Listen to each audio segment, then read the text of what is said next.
part two of the introduction to scales relative to learning the guitar solo part of Blackbird. So I've got a piano up here, but I'm going to go back to this sheet music. So as we said in the earlier basic introduction to scales, in a general way, rather than this specific scale application for this song, this lesson set is geared toward advanced beginner, let's say, who knows their tabs comfortably and knows their, basic chords. And by basic, that's still a pretty wide range of chords for the kinds of folk songs and pop songs that maybe they want to play. But they want to approach something like the solo part of Blackbird, or they want to just get the kind of more in-depth information out of note reading, like standard music notation that tabs just doesn't offer. So we talked before about how scales, do, re, mi, fa, sol, la, ti, do, just means, stepping stones or steps or stairs. And how, a scale just means a note family. So it starts with a root note. It can be major or minor. It can be pentatonic, blues scale, all kinds of other scales. But right now, for the purposes of this song, we're going to take a look at how we figure out what scale to play to start Blackbird in order to approach this piece. The idea is we're going to identify the key signature. Key signature just means scale family.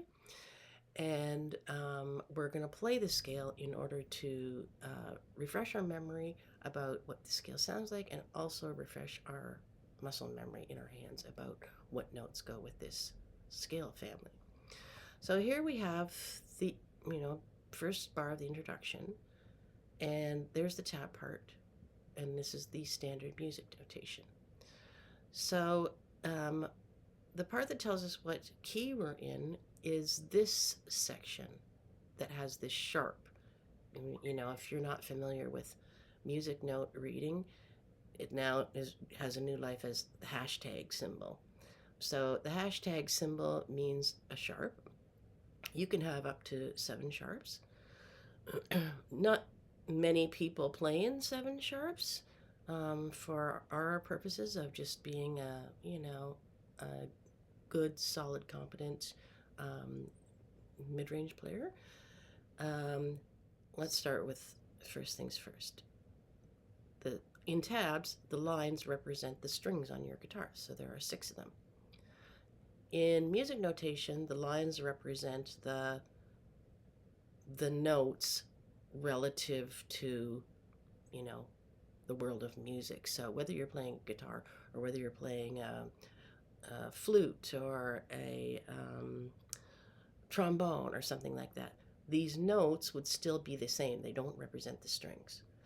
So in order to understand what notes you're looking at, and this is what we need to do in order to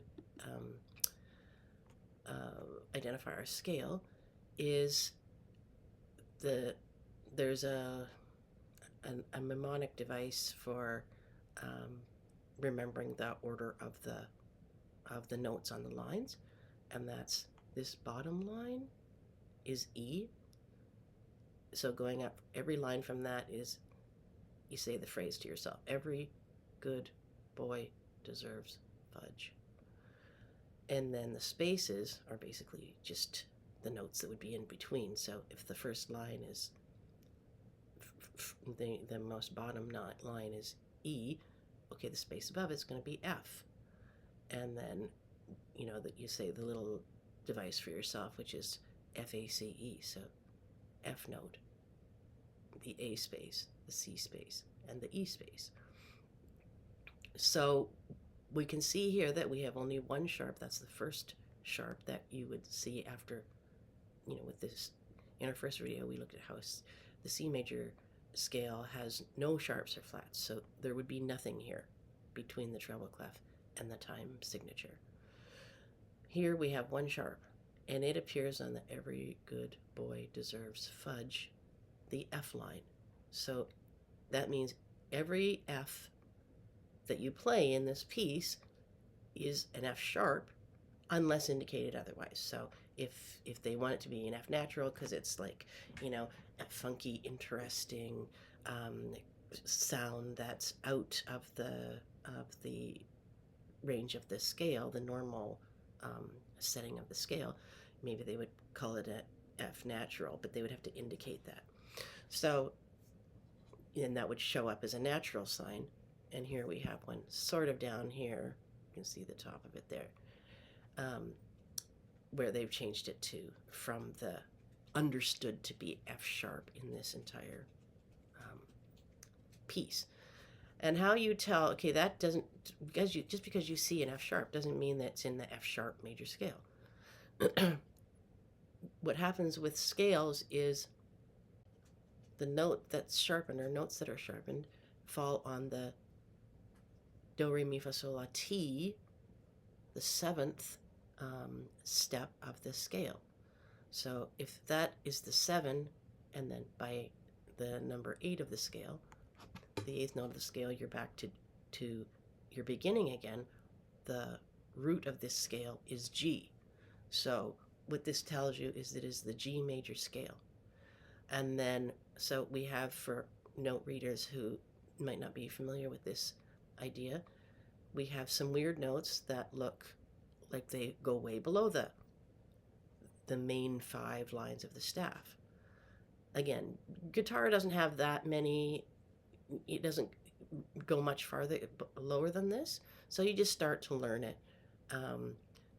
You can manually do it by going, okay, E is going to be the first line. The note hanging straight under that bottom line would be the note name below E, which would be D. Then, because there's no line under there, they put a little small line here. You call that a ledger line. So the first ledger line below the staff, if you had a D, is going to be C. In a ball just under the C, which you can kind of see here, it's just kind of hanging under it but not crossing that first ledger line, is going to be B, because that's comes before C in the alphabet. Then below that you have, there's no staff line, so you have to put a second ledger line. And this is kind of what we have over here. So we had B under the first ledger line. Below that is going to be A. So now we're looking at where we have now. You know that in the note names of a scale in North America, anyway, there's only 7 notes: A, B, C, D, E, F, G. I'll put my hand up, double check that. A, B, C, D, E, F, G. Yeah. And then you kind of go around again. So what we have, if that was A, we have 2 ledger lines, and we have the space below the ledger line. So we have G.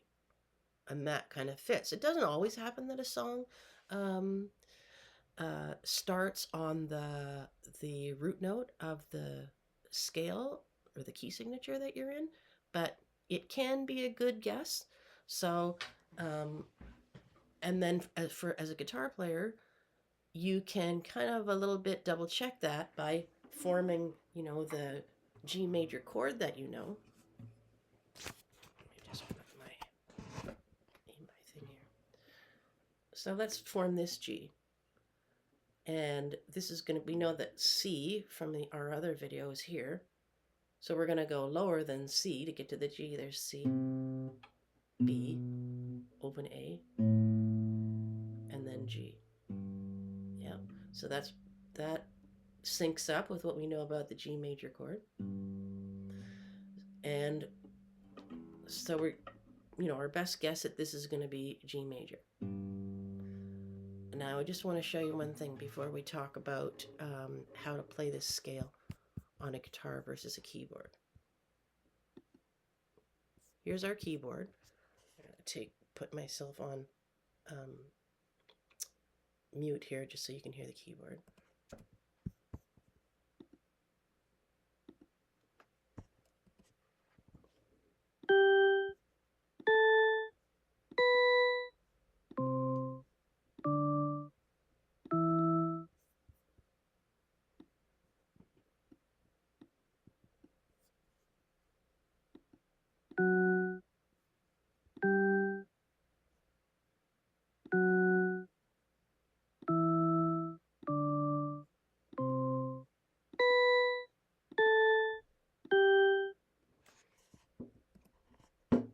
Okay, so what that showed us was remembering with the C major scale that we had no sharps or flats in it, and therefore, if we look at it on a keyboard, there's no black notes played. And so here, when we played G major, um, we had the E, and the only place where we went up to the black notes was for the F sharp. And that's what we saw in the key signature. So you don't always have to double check this. I'm just being really, just taking this step by step and not making any assumptions. Um, I'm assuming that whoever is watching this is a competent tabs player and may know where the F sharp is in tab notation, but it's a different thing to identify where that is in music notation. And so, yeah, we've confirmed that we're in G major and that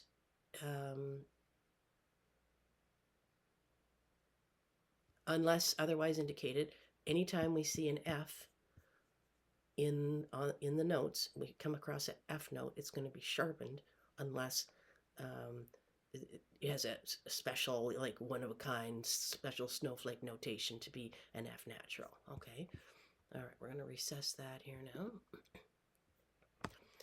And so what I want you to do just for the end of this video is do, one octave. So one set of 8 notes of your G major scale. All right, so we're just going to do this here now. That's the G, open A, because we said the open strings are any strings that basically don't have a finger pressed down on them, and that's what you tune them to on your tuner. So we have open A, B, open D, E, and then not F. Got to go down here to the 4th fret for F sharp.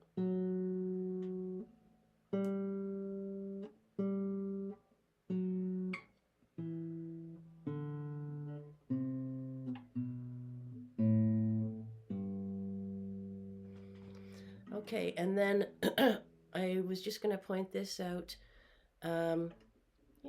When we play our G chord, we can do this fingering depending on some people and their hands. Maybe they do fingering more like that. Maybe they do, you don't always have to do a full chord. It depends what's indicated.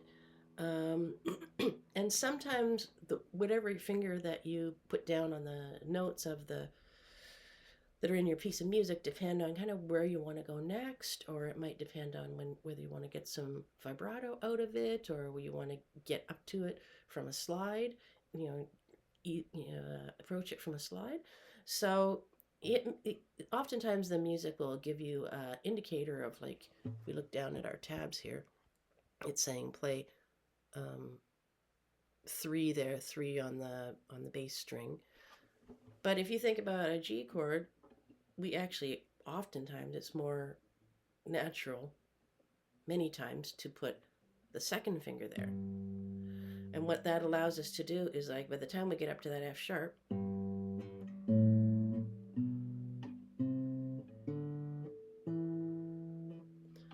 you can either play that with a baby finger, or you can play it with a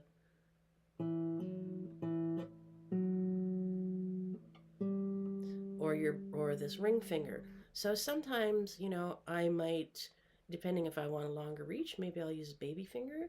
Sometimes if I want to hammer it on stronger because my ring finger is stronger,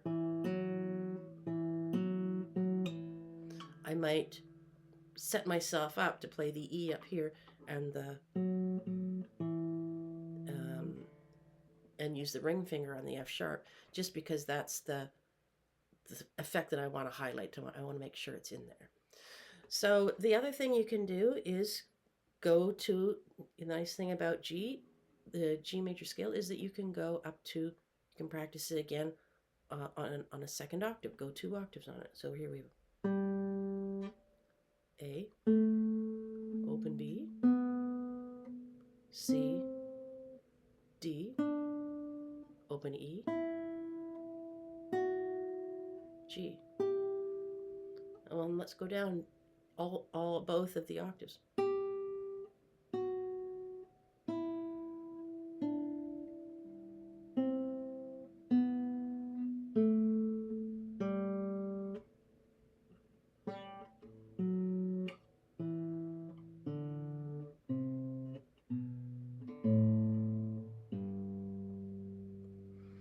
Okay, so just because that's what key Blackbird is in, let me move my teaching screen here. I think that that's why it's a good thing to do to, you know, just go over the scale once. You can do it more times if you want to, but it's not meant to be like a drill or it's just to reacquaint your ear with how the notes fall when you start from a G note, and it's also to reacquaint your hands with where the notes fall and to kickstart that muscle memory again on the related set of notes that you'll find on a guitar with a G major scale. Okay, guys, so with that in mind, I'm going to sign off, and I'll see you in the next video, which will deal with how to work out the fingerings of this introduction.